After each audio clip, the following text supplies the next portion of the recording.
Who wants to ride a sled with stock graphics? Not us. Use SledSend 4 for 20% off a discount on Arctic FX graphics.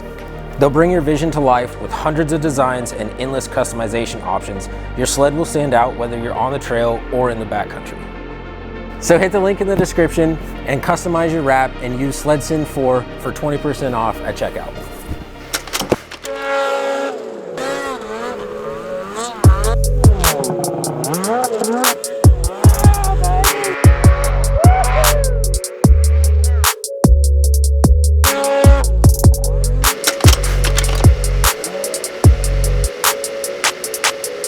All right, SledSend listeners, welcome back to the next episode of the SledSend podcast. Appreciate you guys tuning in.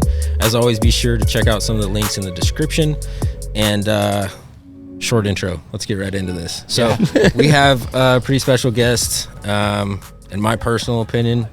Not that special. Not You're overhyping it already. Overhyping it. Arguably, I think the number one backcountry sledder in the world, I think. So we've got Caleb Kesterke on with this episode. So Caleb, like I was just telling you, when and then there's Shay and Kobe. Yeah, and there's Shay and Kobe. He was working his way from least important to most important. Like we were just mentioning, we're at Heydays, and it's crazy time. So I appreciate you taking a little bit of time out of your schedule to jump on with us. Yeah, no problem. Thanks for having me. Yeah, of course. Glad it worked out. Yeah, absolutely. So obviously we'll get into some snowmobile stuff, like everybody is very aware of who you are. But I kind of want to talk first a little bit about like the personal side, right? Like we all see the snowmobile stuff. What's like a day in the life of Caleb Kesterke when you're not on the snowmobile? Who is Caleb? Yeah.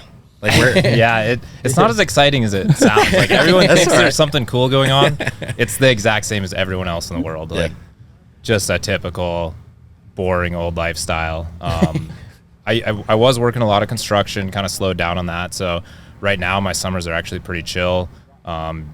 Focusing on fitness, editing a lot of content from last winter, prepping for this winter. A lot of like the behind the scenes business stuff is getting done over the summer. Sure. So yeah, really nothing too crazy. Like a lot of it's just working on sled stuff at a little bit slower pace, and then the sledding is like the only thing that's actually different and exciting. Sure. Would you say that the sledding has become more or less your full-time job year-round now? Yeah, it is. Kind of transitioned out of construction last year, and Nice. I do some side projects here and there, but it's like for friends and family. And all of my income's from sledding now, which is it feels like a huge milestone. And It's got to be. That's awesome. Yeah, it's that's always been the dream. I was 13 when I decided that's what I wanted. So it feels pretty cool to get to that point. Heck yeah. Congrats to you. Yeah, Congrats thank to you. That's awesome. Yeah, So you're saying it didn't just all happen overnight? No, it took a minute. Quite a bit. Huh? It took some time and dedication. Yeah. And that's one of the downfalls of social media is like you see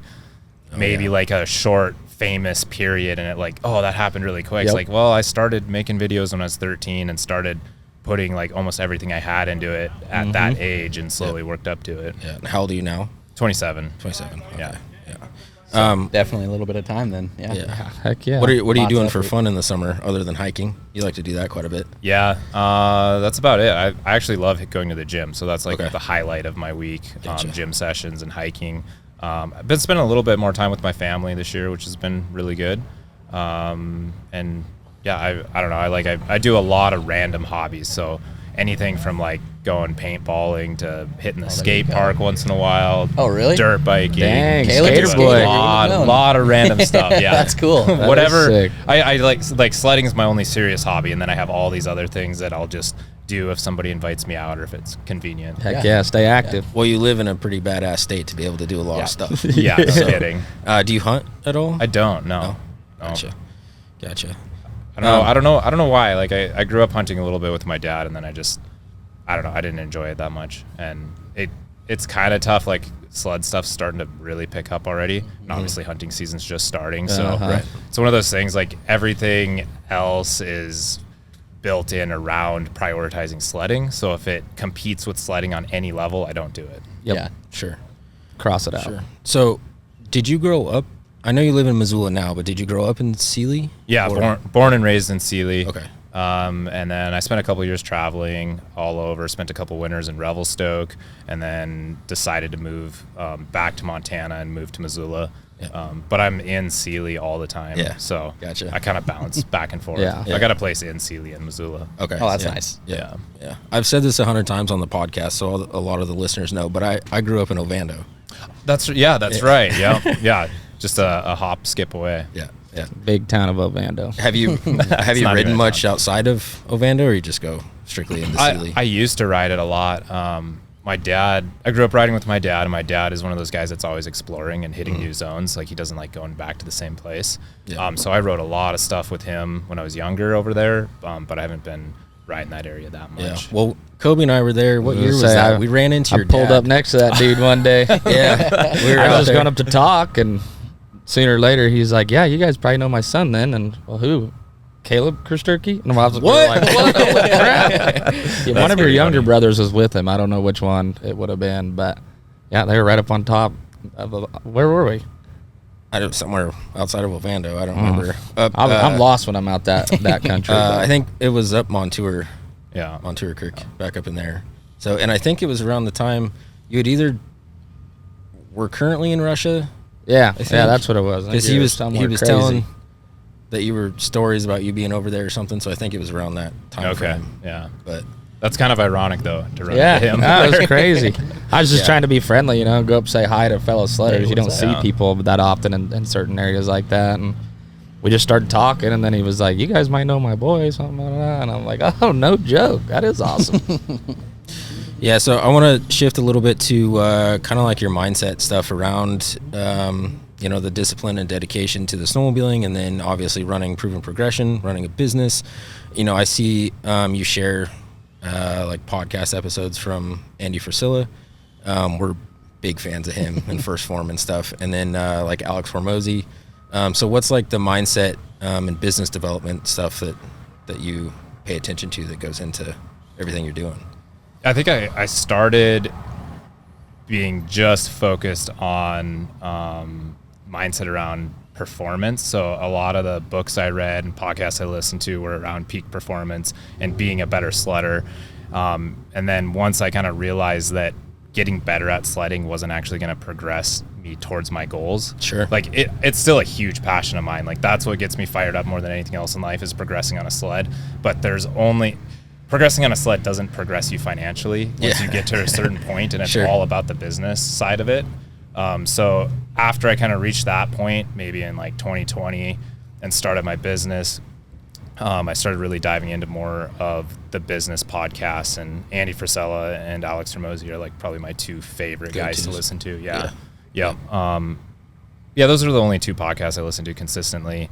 I read a lot of books or listen to a lot of audiobooks, but Sure. I don't know if I could list off like the authors of them all. Yeah. No. I feel you. I feel you.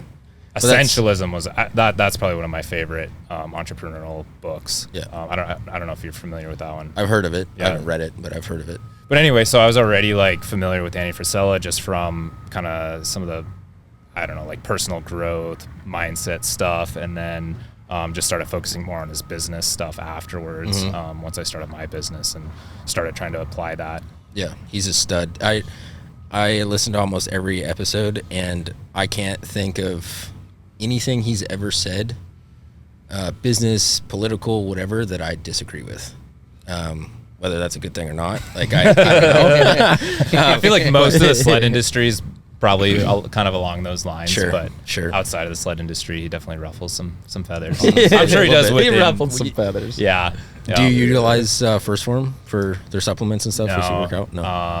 I think they're phenomenal supplements, but I don't use a lot of supplements actually. No, I do athletic greens just as like a daily blanket supplement. Yeah. And then I use Mountain Ops for like pre-sledding, and then just like random pre-workouts for the gym. Gotcha. I do think First Form stuff's really good. Yeah. Gotcha. Well, so you mentioned the topic of business. So what was like the moment where you were like, Proven Progression, I want to pursue this business? Like, what was the catalyst that made that come to fruition for you? Yeah, I I never wanted to be a business owner. It's not like growing up I was like, oh, I want to own a business, like that's what I'm gonna do. I really had no idea what I wanted to do. All I knew is I liked riding sleds. And I think it was 2020. I just signed a contract with Polaris, and Chris Brown with Ride Whistler in Whistler, BC, invited me out to help him with a clinic. So I traveled out there, helped him with the clinic, and at the end of the clinic, I was just blown away that like you could make money by helping people ride snowmobiles. Sure. And I didn't even realize I would enjoy teaching people how to ride and enjoy that atmosphere until doing it. And then it just kind of all clicked. It's like, okay, this was like one of the most fulfilling things I've ever done, like helping provide people an experience they're going to remember for their life. And I made money doing it. And then win-win. The wheels started turning and things started to click. And I did that. I think I did 3 clinics with him that winter. And then I did a guided day and like I didn't really make money, but it covered expenses to travel out there. And it was just like, oh, there's a way to make money here. Yeah. There's an avenue. Yeah. Cause even at that point with sponsors, I wasn't even breaking even. My seasons were still costing me a lot of money. So I knew like, not that sponsors were tapped out, but that I had to do more than just have sponsors and just do content. Yep. So that's how I got the ball rolling with that. Yeah. And it's been pretty successful for you? Yeah. Progression? Yep. First year was a little rough. I kind of like broke even. I had like the first clinic I did, I charged $550 for the clinic for a 2-day clinic. I had 3 people show up. Which didn't cover my expenses to run the clinic. But that season, it really progressed. By the end of the season, started getting some traction and just seen a ton of growth since then. Yeah. What's the biggest setback you've had within it? Yeah. What's the most challenging or biggest setback? Definitely my neck injury. Yeah, that's been like the biggest setback, most challenging thing. Dealing with that, right? I'm still. Yeah, it's not going to be a lifelong thing because I'm going to conquer it, but still in the process of working through that. And then outside of that. Hey, what's up guys? We're here at Heydays and I'm standing here with Dayton from Alvany Lodge and he's gonna tell you a little bit about what they have to offer. Hey guys, so we're a certified Polaris Adventures outfitter located in Albany, Wyoming. We have 13 cabins and 9 hotel rooms. We offer a fleet of sleds in the winter for rent as well as in the summer of side-by-sides. If you guys are looking to do something a little bit different, we offer guiding, fishing guides, all of the above. At the end of the day, get dirty, get tired, stop in the bar and grab a drink, get bites to eat, have a good time. Heck yeah, and be sure to use SledSend 4 for 15% off the lodging and their entire rental fleet, whether you're here for the winter to ride sleds or in the summer for side-by-side. Last year was tough with snow. But yeah, I don't know. I have a lot of just your typical business struggles. I don't know that I've had anything major that's blatant to sledding. Kyle Hustis owns the guide permits with Freshies Built that I work under. So he's actually like kind of been a buffer and kept me from having to deal with the Forest Service as much. And that's been, he's taken a lot of the stress off my plate for things I otherwise would have to deal with. Dude, so Kyle's really thankful for that. Kyle's like top 3 favorite people in the industry for me. I love Kyle. He's awesome. He's so down to earth and kicks ass and phenomenal rider. So he treats people really good, which is cool he's a good people. Yes, he does. So what's like the future of proven progression? Like, where do you want to take it? You just want to keep your head down and keep moving forward, or you got pretty some much big goals? like slow and steady moving forward with what I'm doing. I don't have anything massive on the agenda. I want to put out a lot more how-to content because I feel like that would really help people and keep that fresh and consistent. Because that's one of the problems with how-to content. I feel like it just gets, content in general right now, like it's valid for a week. I'm working on figuring out a system to produce a lot more how-to content in an efficient way so I can do that for the rest of my career in a really efficient way. So that's one of the things I'm pretty excited about. A few more clinics. Every year I end up getting a little bit busier and doing a couple more clinics. You branched out and did some in Sweden this year. Last spring I did 2 clinics in Sweden, an intermediate and an advanced. And I'll do that again this year and probably for the foreseeable future. What was that like? Pretty wild? Yeah, it was awesome. Awesome experience. 2 years ago, I went there for Polaris Scandinavia, and kind of got to a lay of the land and met a lot of the riders there, built a good relationship with Polaris Scandinavia. And then before I even left that year, I was like, I want to come do clinics. Like, I think this would be killer. Yeah. So did that this last spring, and Polaris Scandinavia helped kind of coordinate everything. And then, and actually they did a lot of the promotion too, but also worked with a local lodge there. That I don't exactly know how the permitting works there, but worked under their outfit basically, so everything was legal and people booked through them. So it was all kind of kept in the Swedish currency and I feel like that's kosher. That's stuff that people overlook when you're looking at like price points and stuff of clinics. Like, people don't really understand all of the stuff that goes on behind the scenes, like the permitting, the lodging, the food, the heat, all of it, right? Like, yeah, I really think no, they say the social media side. Yeah, that's exactly it. Yeah, that's the name of the game. Yeah, I try not to even get into that discussion. If somebody doesn't like the price, I just recommend like there are cheaper options. Yeah, out go there, find somebody else. It's really expensive to do what any guide does, but especially with the clinics. Yeah, I believe it. Insurance and Forest Service permitting is like my biggest expenses. Yep.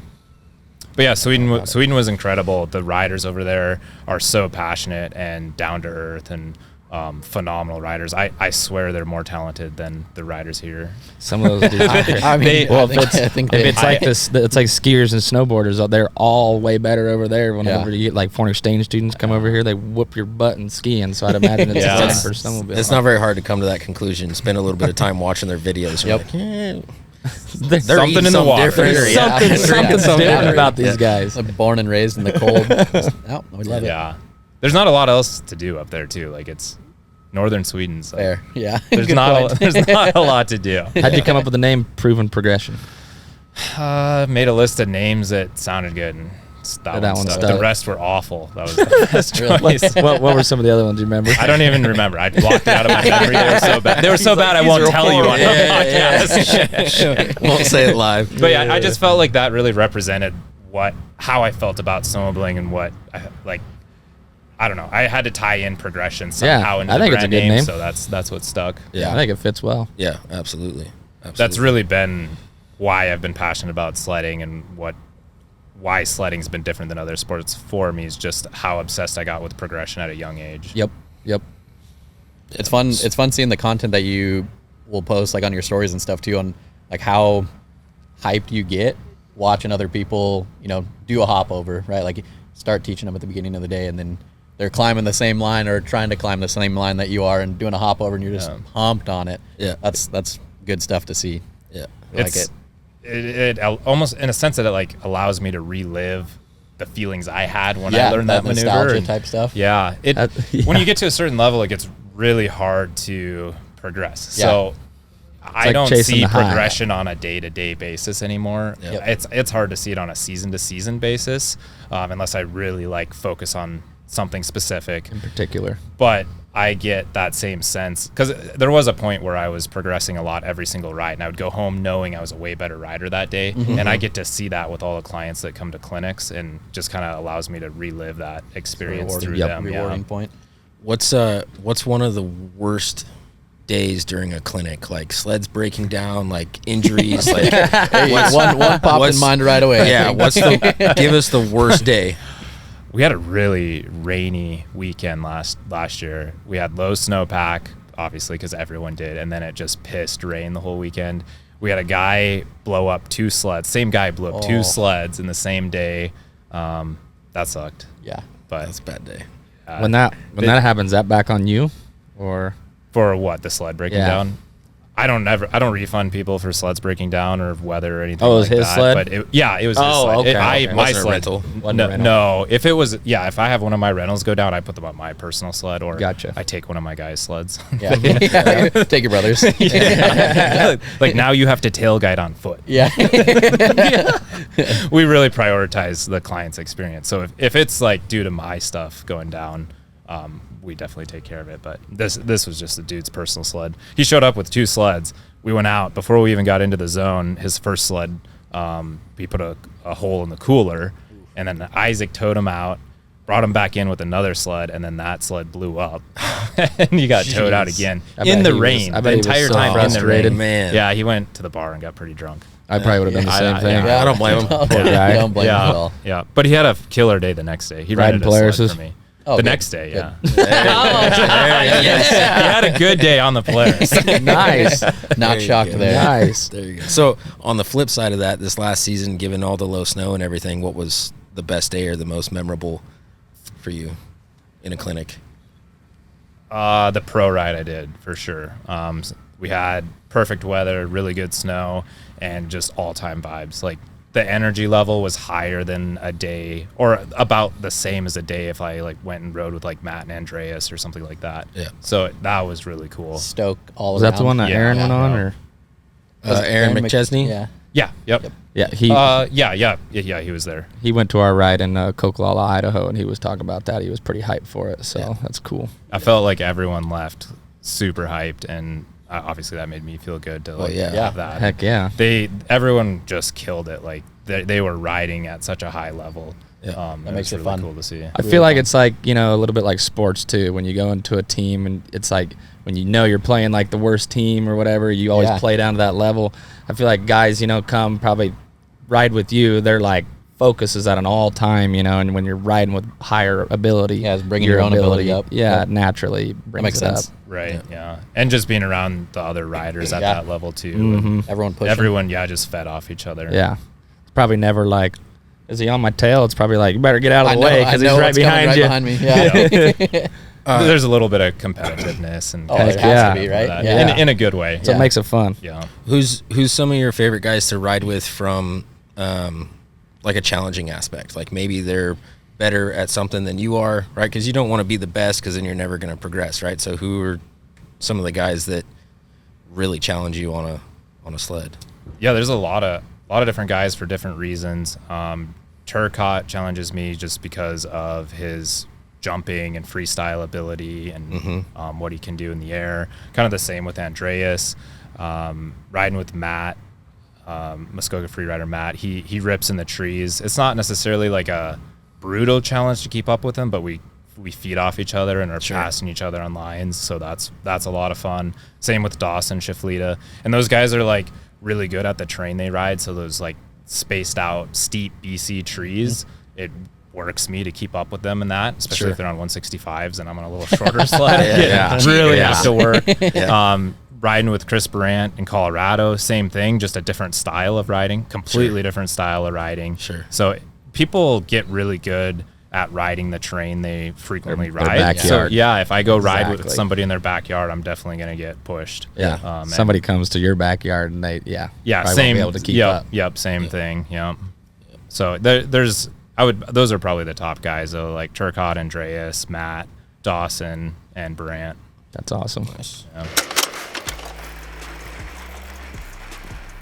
Oh, hey, I know you're trying to watch the podcast right now, but take a second and click the link in our bio. Check out some of our merch. From hoodies, hats, flannels, shirts, and more, we got you covered. Whatever you need, we got it. See you there.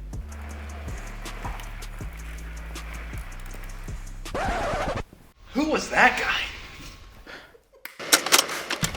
What's been one of like your biggest, well, I think I might know what it is, might be your neck, but what's been like one of the hardest things to overcome in your whole snowmobile career? Proven progression or yourself or? Yeah, that was a big one.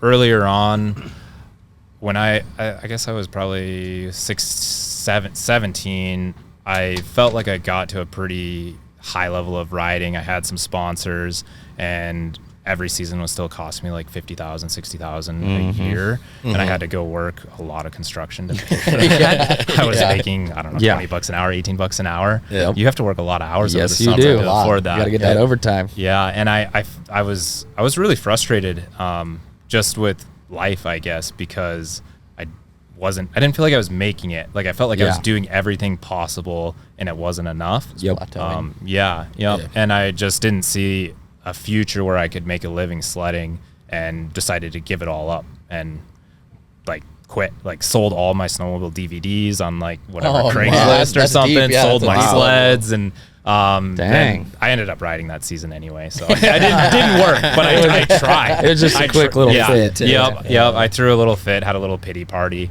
and then kind of came to the conclusion it didn't matter if I made it or not. Yeah. Like, it's what I love doing, and I'm going to do it regardless. Yeah. And if I have to work construction my entire life to build a sled, so be it. Like, that's fine. Yeah. But I just felt kind of trapped in life. I think a lot of people end up with that feeling at some point in their life. It's like, I have to work a job I don't want to do to afford to do what I want to do. I'm good at what I want to do, but I can't make any money doing it. So I'm just in this loop. Where do you go? Yeah. I'm in this loop of having incredible winters and miserable summers. Yep. And I don't know what the solution is for people, but for me, I just had to keep going, and I got through it. But yeah, that was a really tough time, just feeling kind of lost in life. Yeah, I could imagine. I could imagine. Yeah. And I mean, I was sacrificing a lot too, so that was a big part of it, just feeling like I was sacrificing so much and then not really very accomplishing. little return. Yeah, exactly. Yep. But I just had to keep with it longer. Yeah. And well, good for you, dude. Out. Look at you now. Yeah. Look at you now. It's working Pat out. yourself on the back. Yeah, I'd say so. If you can talk to 17-year-old Caleb, smack him in the face. Come on, son. Get back on it. You'll get there. Yeah. You'll get there.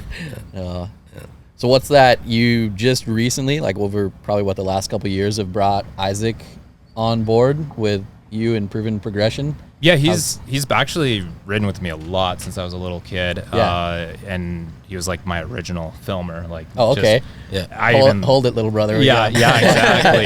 It was just kind of behind the scenes stuff, and I didn't like incorporate him into my personal brand really. I mean, I would give him whatever photo credit and stuff, but yeah, we've kind of ridden our whole lives together, and then he got COVID and got really messed up. So the first couple of years I did clinics, he couldn't really work because of that.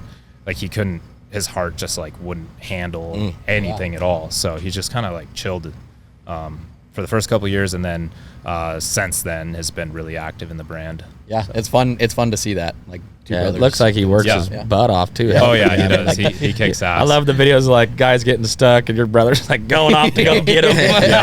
Yeah, lifting the track out. Yeah, Caleb's like, I'm going to the top. You're gonna go. That's awesome. Funny. My guys get worked. So now I have Levi Green working for me too, and and my next brother after Isaac, Luke, is working for me. Yeah, that's awesome. Yeah, they were both full time last year and will be full time again this year. What's the age gap between all of you? I'm 27, Isaac's 22, Luke's 19. Nice. And they have no problem helping out Big Brother with everything. They like doing it. You guys ever get any brother love in there, you know? Sometimes, but I'm the one paying the bills, so they kind of have to do what I want. I try to build it that way. Since, but so there's very little backlash. Yeah. Well, it takes the emotion out of it too. From that standpoint. Yep. No, we get along really good. There's always some stuff going on. But sure. Yeah. It's all lighthearted for the most part. Yeah. Heck yeah. Well, cool. Caleb, I want to respect your time. It's crazy at Heydays. So we'll go ahead and wrap this episode up. But at the end of every episode, we have our guest ask the listeners and viewers a random question, and then we cut it for TikTok and Thumb Warriors. You know, they like to give their opinions and stuff. So is there something that you can think of that you would like to ask the audience? It could be super narrow about sleds, about fitness. It could be broad. Is there something putting you on the spot? But. Yeah. What choices do you need to make this winter to be the rider you want to be in 5 years from now? Ooh. Nobody's ever asked that's like good. that. He's on the spot, dude. You popped that one out. The books are paying off. The books are paying off. That's a really good one. Really, that's all you have to do is you read a book and then you recycle it into sled content, and then you're good to go. Yep. You're good to go. I don't think that's from a book. I don't know. No, I'm sure it is. It's really original. You just regurgitate. I like it. Funny. I like his it. content, but 100%. That's funny. Well, cool. Caleb, thanks for jumping on, dude. We appreciate it. Absolutely. Super cool. Yeah. Super Thanks cool. for having Caleb. me. Appreciate it, guys. Congratulations on accomplishing everything you've accomplished. And like Tyler said, whether or not you think it, I think you're definitely one of the elite sledders in the whole world right now. Hands down. Super fun getting to watch you. Thanks, guys. Appreciate it. Getting to sit here with you. Number one. You guys need to ride with more people. There's some really good riders out there. That is true. You know what I think? I think people there's like a lot of riders that are number one rider in their like segment. Like we could easily say Turcotte's the number one at backcountry freestyle. Yep. We could say Andreas is the number one at flips. Mm-hmm. Brant's the number one at Colorado style tree riding. Yep. And yeah, there's a lot of really good riders. Absolutely. You're not wrong. Yep. You seem pretty good at being able to pinball off of all them boys, though. Maybe I can be the #1 bow tie guy. There you go. I'll work towards that. Do you have the Guinness World Record yet on that, or what? Matt and I had a competition last year. I don't even remember what we got to, but I know I got 2 more than him. You were. Was there a video of it? Did you have a video of that, or was there just a video of you doing all those? I have it on video. I think I posted a picture of the track. Yeah, I feel like it was like 15 or 16 bow ties in a row. I think you're right. I was looking at. I'm just like, Jesus Christ, dude! I'd have puked after like number 7. I was sick. It took me like 10 minutes to recover. I was pretty sick after that. I would have been too. Oh man, that's crazy. Well, cool. Thanks again. And SledSend listeners, we will catch you guys on the next one. Later. Peace.